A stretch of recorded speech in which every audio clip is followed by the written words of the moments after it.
Привет, друзья! Я Валерий Табаков, юрист, и сегодня хочу поговорить с вами о важной и, к сожалению, болезненной теме языковой политики в Украине и России. И в частности о том, как она влияет на межэтнические отношения и в более широком смысле на конфликт между нашими странами. Эта тема не только юридическая, но и глубоко человеческая, поскольку язык – это не просто средство общения, это сердце национальной идентичности. Это то, что объединяет или, наоборот, разъединяет людей. Начнем с Украины. Согласно статье 10 Конституции Украины, государственным языком является украинский. И это абсолютно логично для страны, которая строит свою национальную идентичность. Однако та же статья гарантирует свободное развитие, использование и защиту русского языка, а также языков других национальных меньшинств. И это не просто красивые слова.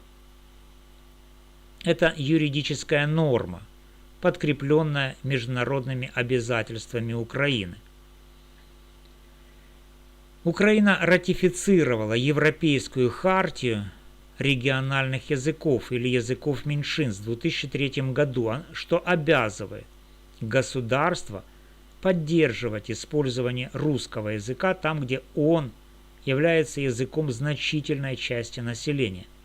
На практике мы видим, что русский язык широко используется в быту, культуре, СМИ, а в некоторых регионах, таких как Харьков, Одесса или Днепр, он фактически доминирует в повседневной коммуникации. Даже несмотря на принятие в 2019 году закона об обеспечении функционирования украинского языка как государственного, который усилил позиции украинского языка в официальных сферах, русский язык сохраняет право на свободное использование в частной жизни, культурной деятельности и религиозных обрядах. Но давайте вспомним, как языковая тема порой становится инструментом политических спекуляций. Вспомните Ирину Фарион, известного политика и филолога, которая в свое время активно выступала за радикальное усиление позиции украинского языка, иногда, зачастую, переходя границы разумного диалога. Ее заявления, такие как призывы к борьбе с русскоязычной оккупацией, вызывали бурю эмоций и усиливали раскол в обществе.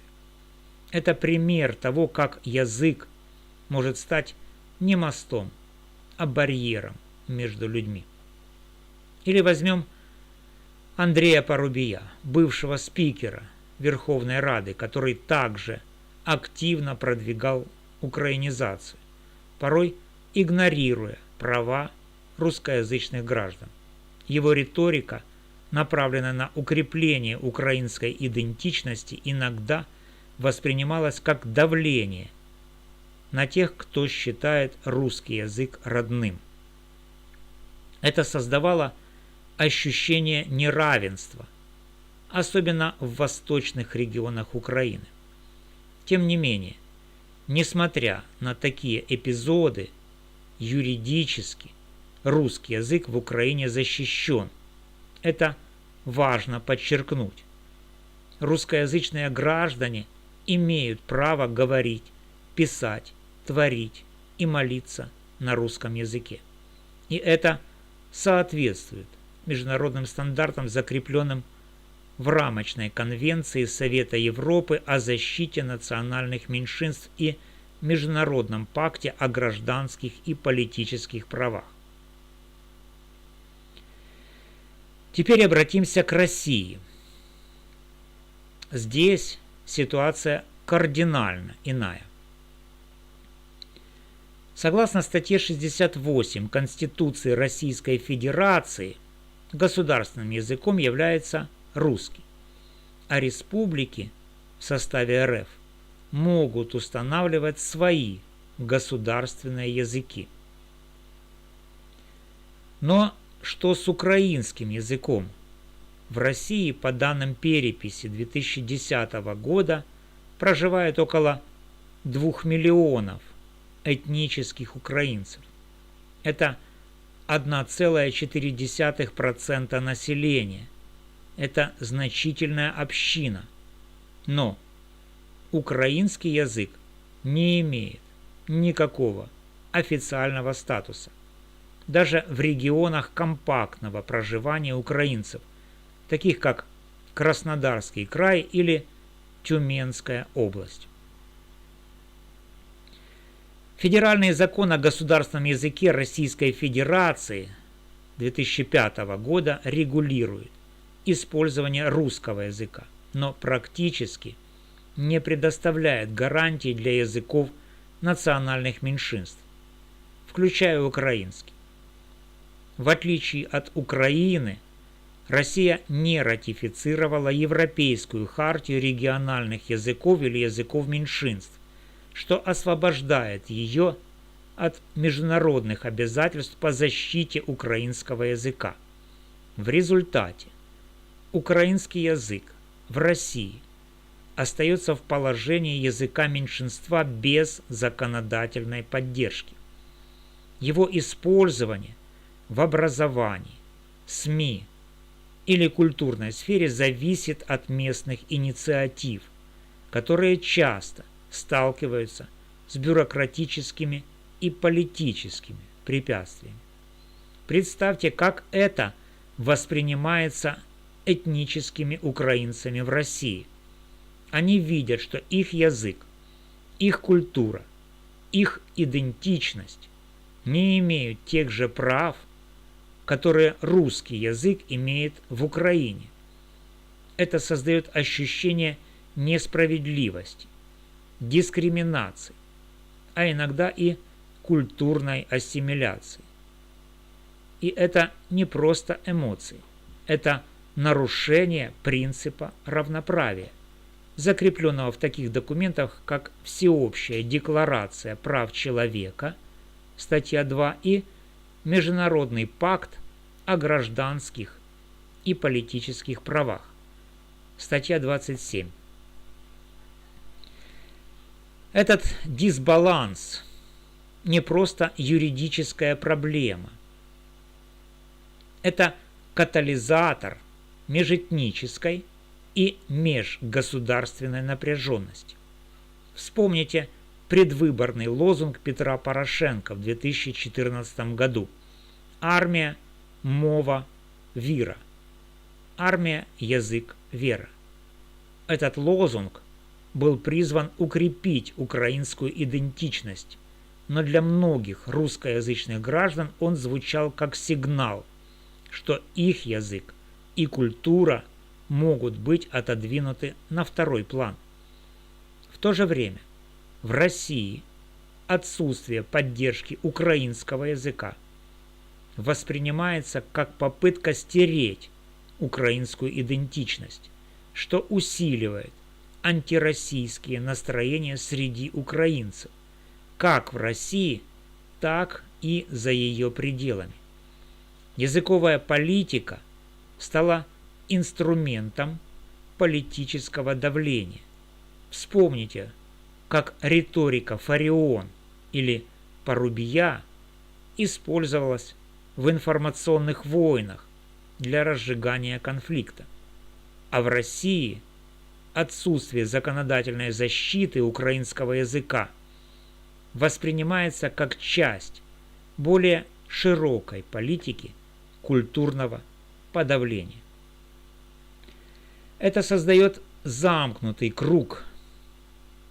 Каждая сторона видит в действиях другой угрозу своей идентичности, что подпитывает ненависть и конфликт. Как юрист я убежден, что уравнивание языковых прав могло бы стать шагом к снижению напряженности. Что можно сделать? Первое. Россия могла бы ратифицировать Европейскую хартию региональных языков или языков меньшинств, что обязало бы ее предоставить украинскому языку статус, аналогичный тому, который имеет русский язык в Украине. Это был бы юридически обязывающий шаг, который показал бы уважение к правам украинской диаспоры. Второе. Принятие федерального закона, гарантирующего использование украинского языка в регионах компактного проживания украинцев, могло бы включать право на образование, культурные мероприятия и доступ к СМИ на украинском языке. Это не только соответствовало бы международным стандартам, но и стало бы сигналом доброй воли. Жестом. Третье.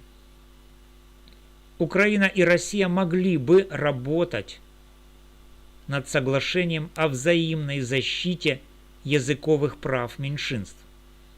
Это создало бы симметричную языковую политику, которая могла бы стать основой для диалога. Украина, международные организации, такие как ООН или ОБСЕ, могли бы поднять вопрос о языковых правах украинцев в России на международных площадках. Это не только привлекло бы внимание к проблеме, но и подчеркнуло бы важность соблюдения международных обязательств. Может ли уравнивание языковых прав повлиять на военный конфликт?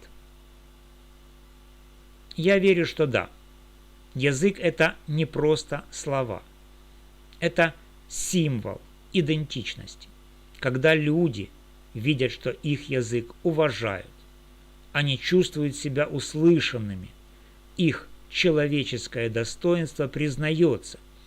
Если Россия предоставит украинскому языку те же права, которые русский язык имеет в Украине, это станет сигналом, что украинская культура ценится, что этнические украинцы в России не являются гражданами второго сорта. Это может смягчить антироссийские настроения и создать почву для диалога. Конечно, языковая политика – это не панацея. Она не остановит войну сама по себе. Но она может стать одним из шагов к снижению градуса ненависти, к восстановлению доверия.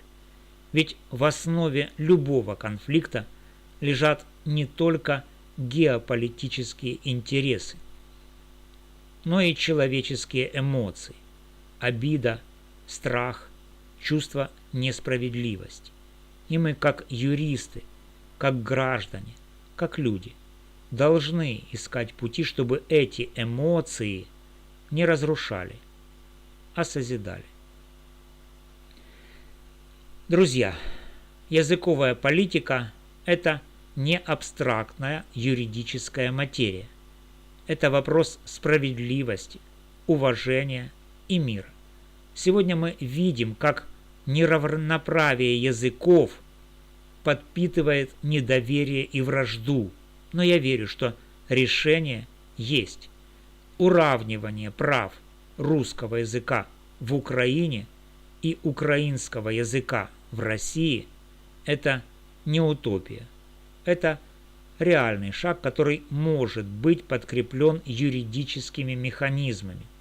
Давайте помнить, что язык – это мост, а не стена.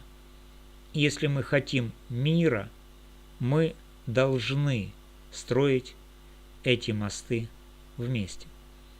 Спасибо за внимание. Если вы согласны или у вас есть свое мнение, пишите в комментариях. Давайте обсуждать, ведь диалог – это первый шаг к пониманию. С вами был юрист Валерий Табаков. До новых встреч!